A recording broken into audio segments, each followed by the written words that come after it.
Hey! Salut les campeurs, c'est les piqueurs sur la route. On est de retour pour une autre saison. Avant de commencer, je lève mon chapeau à tous ceux qui ont campé au mois de mai. Tabarouette, il a plu, il a fait froid, il a venté. Chapeau à tous ceux qui ont sorti leur équipement. Pour commencer la saison cette année, je m'attaque à un sujet qui divise, un sujet qui est important pour la sécurité. La fameuse question que tout le monde se pose au moins une fois dans sa vie. Quel genre de voiture que j'ai besoin pour tirer ma roulotte? Donc, on parle des matchs parfaits, remorque, véhicule. Manquez pas ça! Avant d'aller trop dans les détails, je veux vraiment rappeler quelque chose de primordial. C'est que dans le domaine du remorquage, la seule et unique personne responsable, c'est le chauffeur. Donc, faites pas confiance au vendeur de camions ou de véhicules qui va vous dire « Ouais, ce truck-là, il tire tant, il n'y a pas de problème. » Faites jamais confiance au vendeur de roulotte qui va vous dire « Ah, cette roulotte-là, elle paye juste 2000 livres, il n'y a pas de trouble, tu peux tirer ça, mon gros. » Faites jamais confiance au vendeur. Puis je vous dirais même plus, faites même pas confiance à ce que je vais vous dire aujourd'hui. Moi, je vous donne des trucs, ma manière de réfléchir, mes commentaires là-dessus, mais le responsable, c'est celui qui a le volant avec sa famille, puis sa roulotte, puis son véhicule. Donc, lisez votre manuel du propriétaire, lisez vos écriteaux sur vos équipements de camping. On va regarder ça ensemble aujourd'hui, mais vous êtes l'ultime responsable, puis c'est votre responsabilité d'être sécuritaire sur les routes. Fait qu'on commence ça avec la première image. Alors, nous voici avec la première image. C'est une image que j'ai trouvée sur Facebook. À chaque fois que quelqu'un pose la question, quel genre de véhicule j'ai besoin, quel genre de roulotte que je peux tirer, souvent, il y a quelqu'un qui partage cette image-là, puis je trouve qu'elle couvre très bien ce qu'on essaie de discuter aujourd'hui. Donc, le match parfait entre véhicule et remorque. Pour l'exercice d'aujourd'hui, si vous voulez suivre, puis regarder, puis vous poser la question, qu'est-ce que je peux tirer? Les informations importantes à savoir, c'est pour votre voiture, la charge maximum que votre voiture peut tirer. Chaque modèle est différent. Chaque configuration de modèle est différente. Lisez bien votre manuel du propriétaire et ou servez-vous des applications pour vraiment définir quelle charge maximum. Je vais vous donner un exemple. Les fameux pick-up 1500, tout dépendant s'ils sont 2 roues motrices, 4 roues motrices, la grosseur de l'essieu, la grosseur de la cabine, puis la grosseur de la boîte, vont faire changer la charge maximale. Pour la roulotte, ce qu'on a besoin de savoir, c'est des informations qu'on retrouve sur le côté de la roulotte, à peu près ici. Si par le soleil, ça a été délavé, moi, dans ma porte d'entrée de roulotte, j'ai le collant. Puis je pense qu'il y en a aussi sur le dessus du lavabo.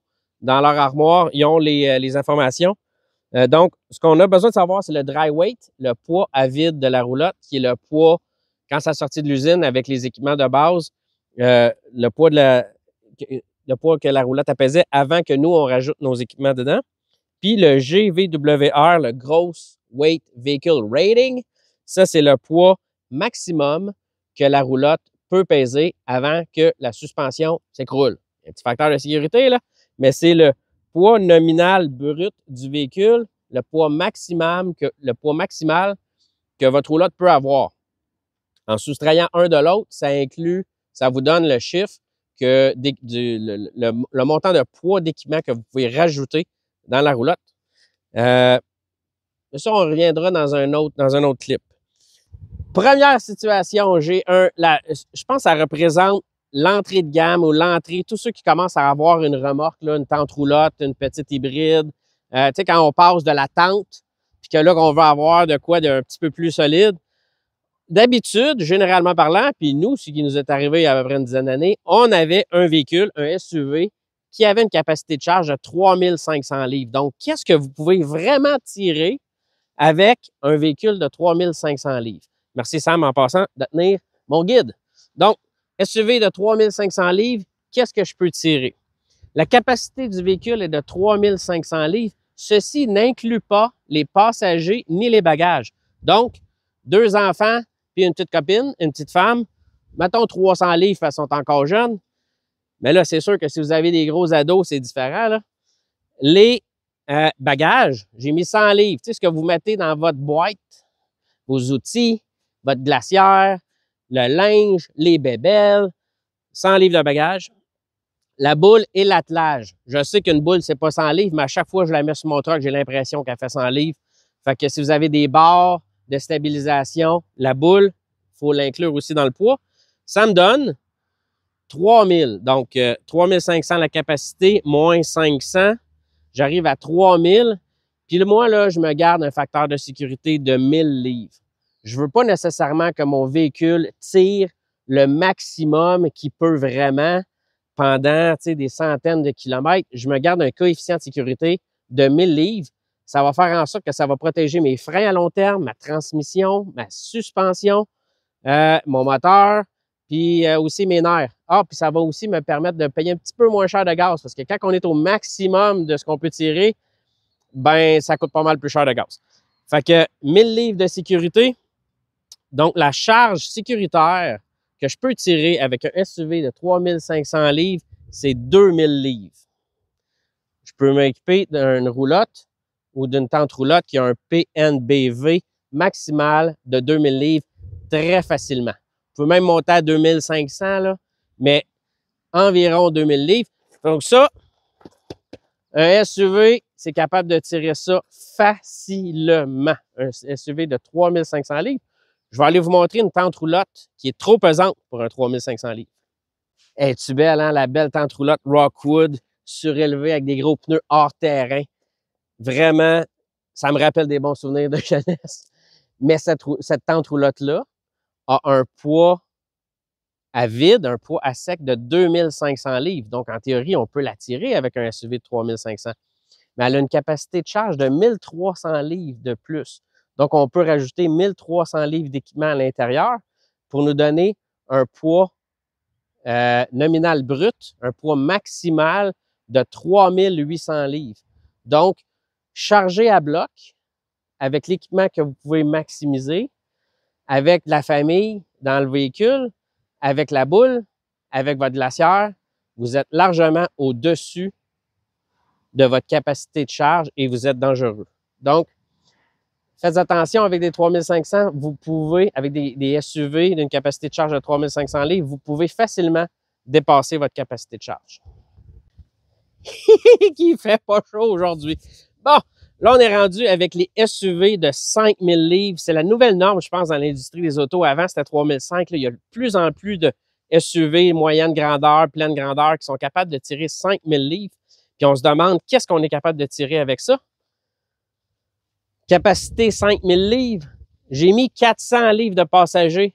Peut-être 3 enfants, une épouse. 100 livres de bagages, même chose que tantôt. Puis j'ai gardé ma boule à 100 livres. Donc, capacité réelle de charge là, avec quand la voiture est pleine de 4400 livres. Je me garde encore mon facteur de sécurité de 1000 livres. J'arrive à 3400 livres. OK? Donc, avec un SUV intermédiaire, avec une capacité de 5000 livres, réellement, je ne voudrais pas avoir à tirer quelque chose qui a un PNBV de plus que 3400 livres. Et derrière moi, j'ai l'exemple parfait de ce que ça représente. C'est une petite roulotte, d'habitude 14-16 pieds, puis d'habitude, ils ont une roue. Ça, c'est un bon indicateur. Cette roulotte-là, exactement, en regardant les collants, elle a un poids à vide de 3000 livres, une capacité d'équipement qu'on peut rajouter de 500 livres, donc il faut faire attention pour ne pas dépasser. 500 livres seulement max d'équipement qu'on peut rajouter pour un poids nominal brut du véhicule de 3500 livres. C'est l'exemple parfait et typique de ce qu'on voudrait tirer avec un véhicule, un VUS intermédiaire qui a une capacité de charge d'environ 5000 livres. Vous voyez cette roulotte-là, aussi un essieu, mais on voit qu'elle est faite un petit peu plus solide, elle a l'air un petit peu plus récente aussi. Puis ça, c'est l'exemple parfait de ce que le vendeur de roulotte va vous dire. Ben oui, monsieur, cette roulotte-là, elle fait juste 3700 livres à vide. Vous pouvez tirer ça avec un VUS là, intermédiaire qui tire environ 5000. Mais vous savez, 3700 livres à vide avec une capacité de charge de 1000 livres. Donc, rempli avec votre équipement, cette roulotte-là va peser 4700 livres. Rajoutez le poids de votre boule, de votre équipement, puis de votre famille, puis de votre glacière, vous dépassez le 5000 livres. Donc, faites attention quand vous choisissez la bonne roulotte qui va avec le bon véhicule.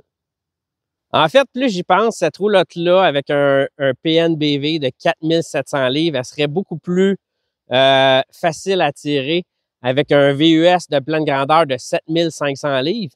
Par contre, avec un VUS de 7500 livres, on peut aller chercher une roulotte un petit peu plus grande, un petit peu plus grosse, peut-être avec une extension. Je vous montre ça. Vous voyez, ici, on est encore dans la Apex Nano Off-Grid. On est rendu avec 2 roues, 2 essieux, donc beaucoup plus stable sur la route. Puis on a aussi une extension. Fait qu'on on n'est pas sur le même frame, là. On a un frame pas mal plus résistant. Puis c'est probablement le maximum que ce qu'on va aller tirer avec un SUV de pleine grandeur de 7500 livres. Selon les stickers sur la porte, le PNBV de ce véhicule-là, donc le poids maximum qu'il peut peser, c'est 6000 livres. Il y a un poids à sec de 4100 livres, puis on peut mettre 1900 livres d'équipement dedans. Ça commence à être intéressant parce que plus vous avez de la place dans votre roulotte, plus vous allez traîner des cochonneries.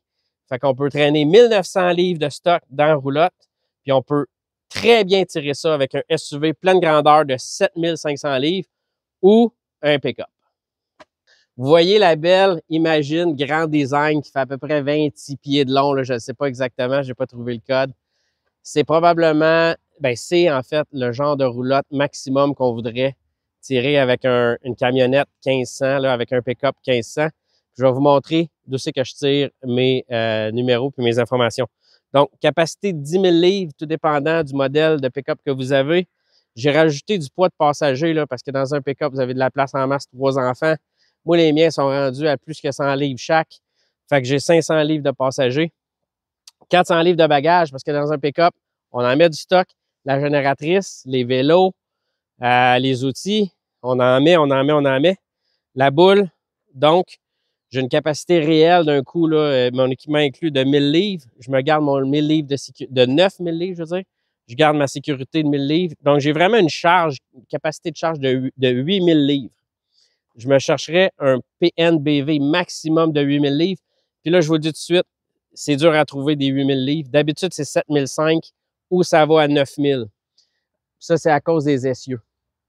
Mais ce modèle-ci, à sec, 6500 livres, une capacité d'équipement de 1500 livres pour un PNBV de 8000 livres. Probablement le maximum que ce qu'on voudrait tirer avec un 1500. Et nous voici devant le setup des Picours sur la route. Vous l'avez sûrement déjà vu si vous avez déjà écouté nos vidéos. Donc, j'ai une roulotte qui a un poids maximal de 7000 livres. Puis, elle doit être pas mal proche de ça parce qu'avec les années, on en a mis du stock. J'ai en masse de sécurité entre mon véhicule. Puis, j'ai un pick-up qui tire 10 000 livres. La responsabilité numéro 1 appartient à la conductrice.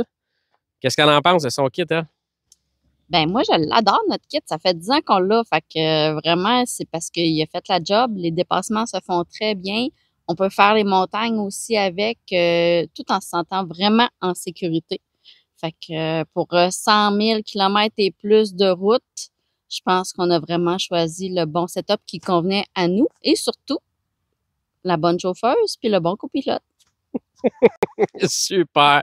Donc, dernier conseil, là. Essayez pour apprécier vos déplacements, apprécier faire du camping, gardez-vous une grosse marge de manœuvre entre la capacité maximale du véhicule puis le poids maximal de la roulotte. Sur ce, manquez-nous pas cet été, on part à l'aventure encore une fois. Abonnez-vous, mettez des likes si vous avez aimé ce film-là. Puis si vous avez des commentaires, si vous trouvez que vous avez des choses à dire, écrivez-les dans les commentaires, gênez-vous pas, je lis tout et on commente et on apprend encore beaucoup de choses grâce à vous. Sur ce, à la prochaine!